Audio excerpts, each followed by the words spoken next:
네, 저는 이미 출마 선언 당시에 네 가지 방향의 공약의 비전을 제시했습니다. 첫 번째가 올리는 시티 하남 건설, 그 두 번째가 교통 문제 해결, 세 번째가 공교육 상향 평준화, 네 번째가 새로운 여가 레저 공간 확충입니다. 올리는 시티 하남이라고 하는 것은 바로 문화창조 관광벨트를 조성하겠다는 것입니다.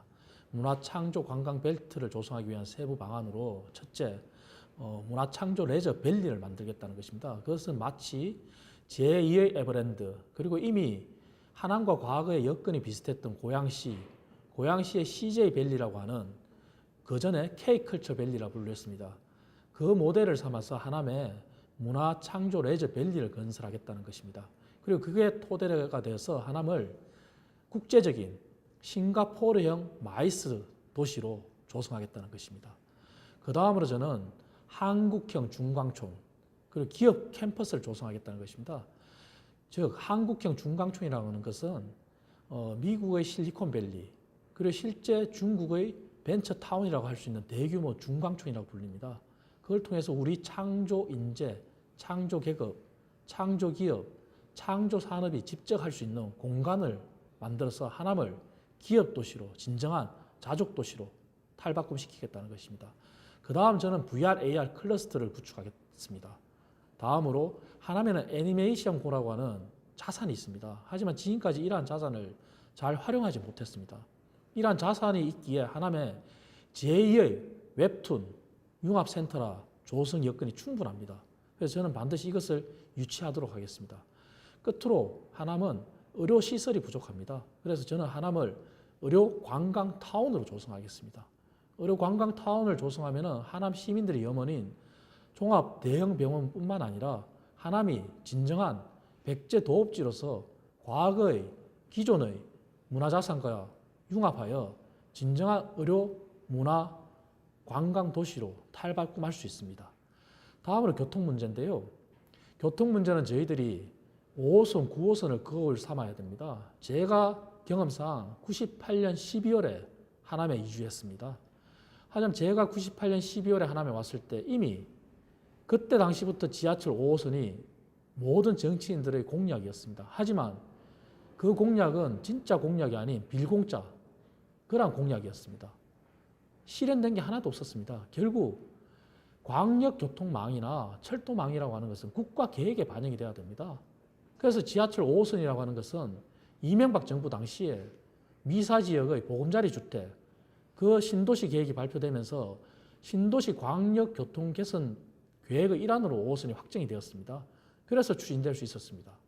그리고 지하철 9호선 역시 박근혜 정부 당시 국가철도망 계획, 3차 국가철도망 계획에 반영이 되었습니다.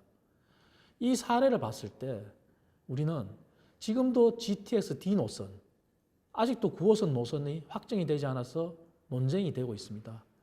9호선은 박근혜 정부 당시에 국가철도망 계획에 반영이 되었지만 문제는 서울의 고덕에서 강일 구간이 확정되지 않았기 때문에 반영이 되지 않은 겁니다. 이러한 것을 그걸 삼아 볼 때 GTX D 노선 9호선 연장해야 합니다. 하지만 중요한 것은 국가 계획에 우선적으로 확정시켜서 반영시키는 게 순리이고 도리입니다.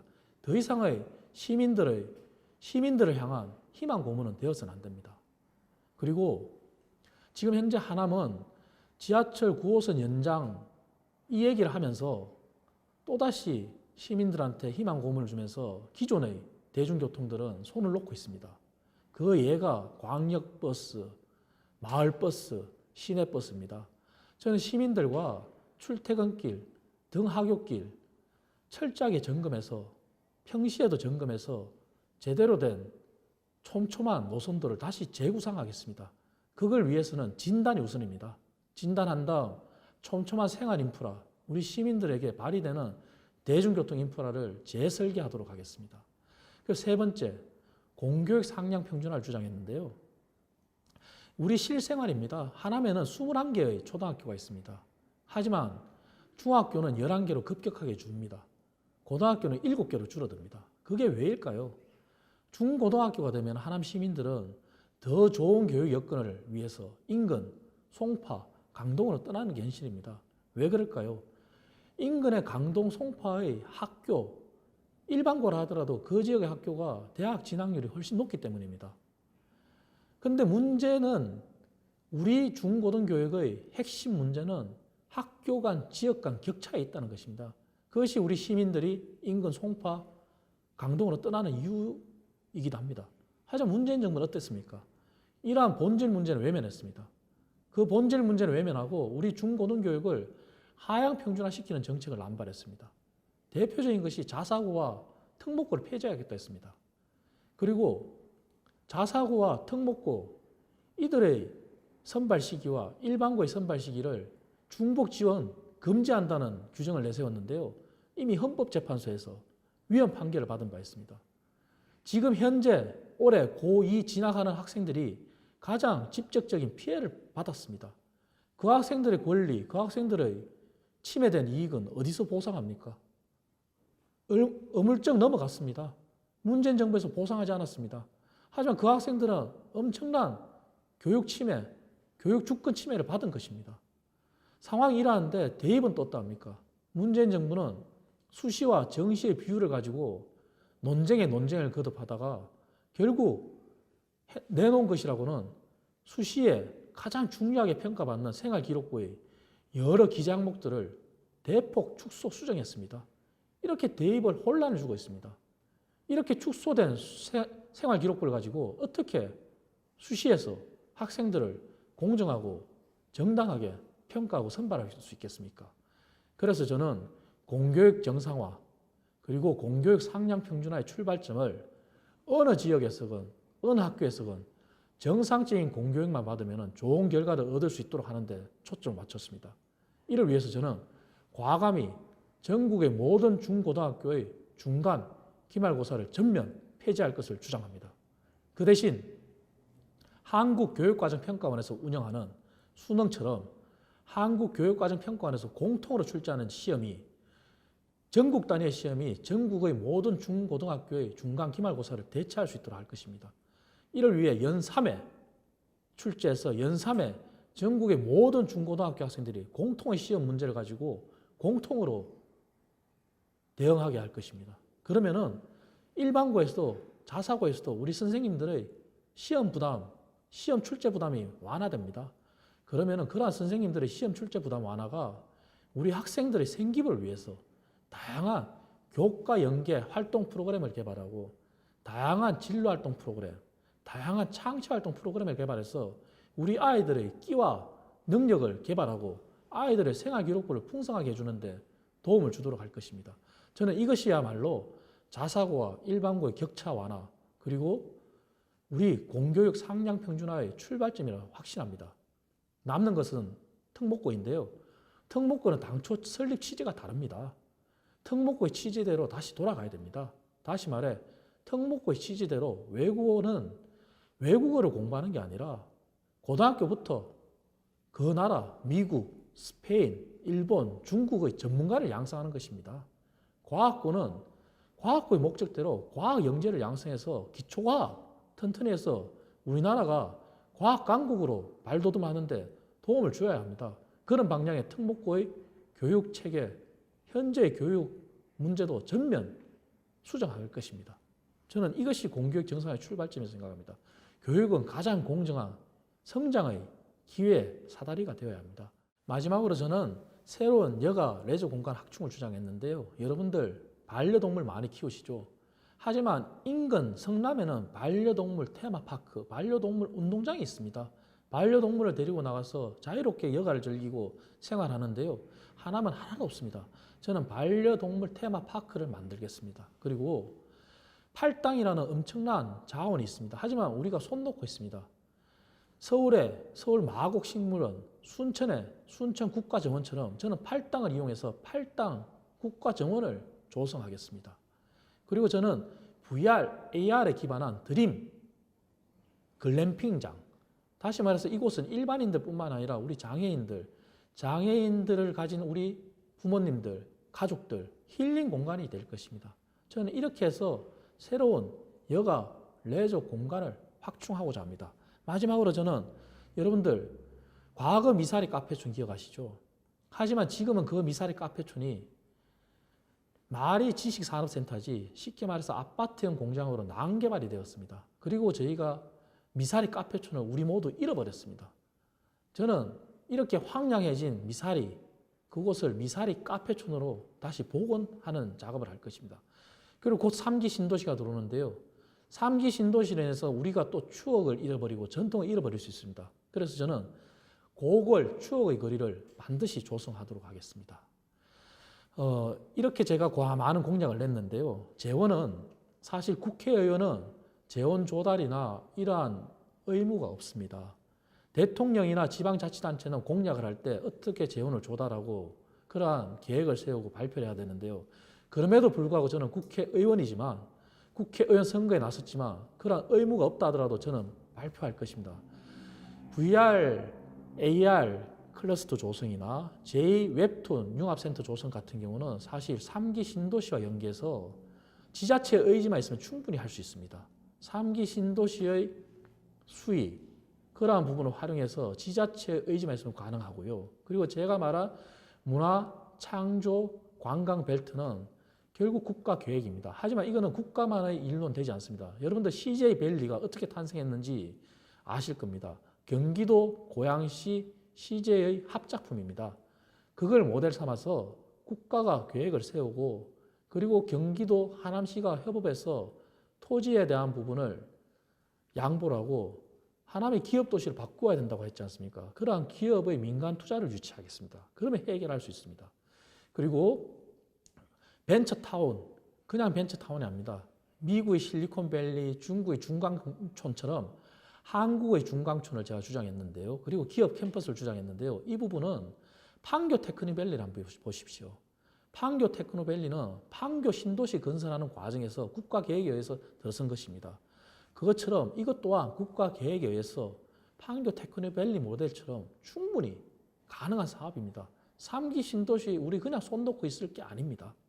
충분히 해결할 수 있는 것입니다. 이렇게 하면 제가 아마 재원 조달이나 이런 부분들 충분히 여러분들 이해하실 거라고 생각을 합니다. 3기 신도시는 저는 애초에 방송이나 언론을 통해서 저는 경제학자로서 국가적인 재앙이라고 얘기를 했습니다. 왜냐고요? 우리나라는 이미 인구 절벽의 시기가 다가왔습니다. 그리고 문재인 정부가 어떠합니까? 노무현 정부에서 주장한 지역 균형 발전을 더 확대해서 지방 분권이라고까지 주장하고 있습니다. 하지만 지역 균형 발전이라고 주장하는 정부가 3기 신도시라고 내세운 지역이 남양주, 하남, 고양, 인천, 부천 다 수도권에 있습니다. 역설적이지 않습니까?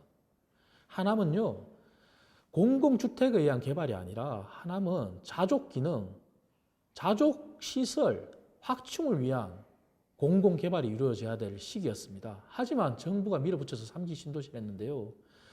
결국 문재인 정부는 3기 신도시를 끝까지 추진하고 강행할 것입니다.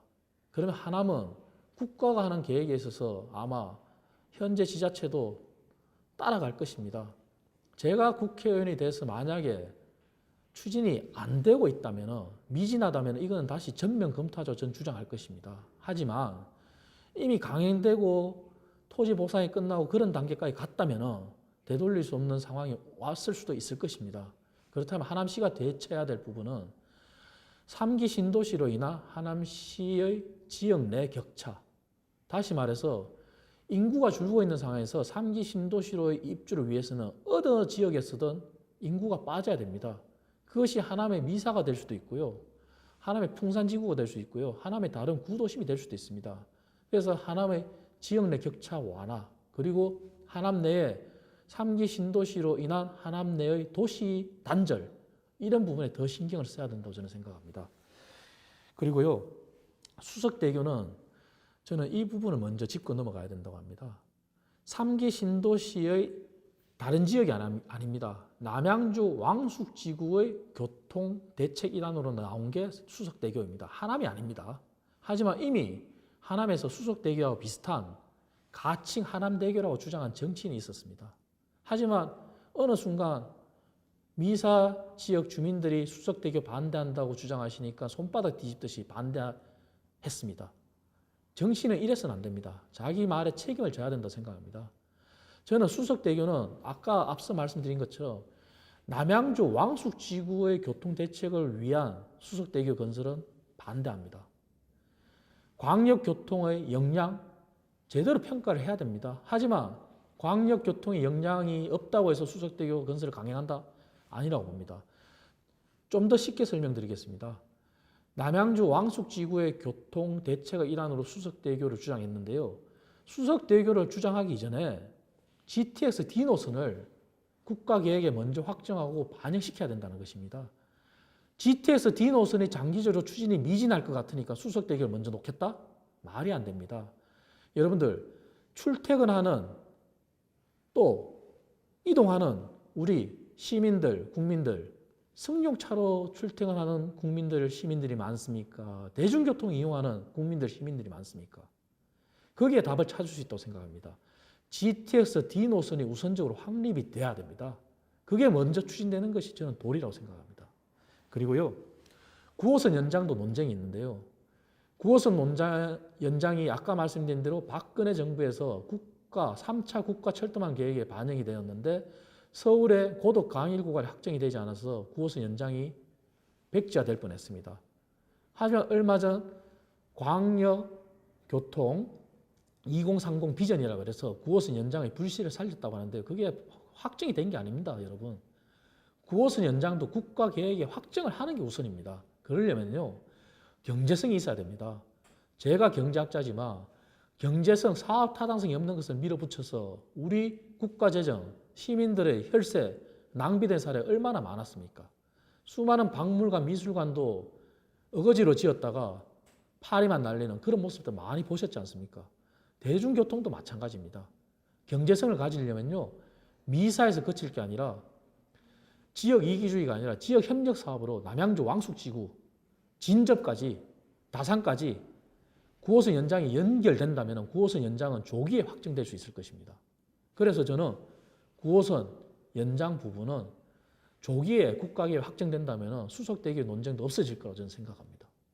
하나만 저는 미래 구상과 계획은 이미 많이 말씀을 드렸습니다. 많이 말씀드렸고 한 가지만 더 추가를 하겠습니다. 3기 신도시 부분이 정부에서 확정되고 추진되다 보니 저희 이미 9호선 논쟁이 있다고 했지 않습니까? 하지만 3호선이 먼저 들어올 수가 있습니다. 그런데 하남이 제대로 된 발전을 하기 위해서는 3기 신도시와 3호선을 제대로 활용해야 됩니다. 3기 신도시 부분은 아까 말씀드린 대로 3기 신도시와 연계해서 제가 한국형 중광촌, 기업 캠퍼스, VR, AR 클러스터, 그 다음 제2웹툰 융합센터 등등을 제시했고요.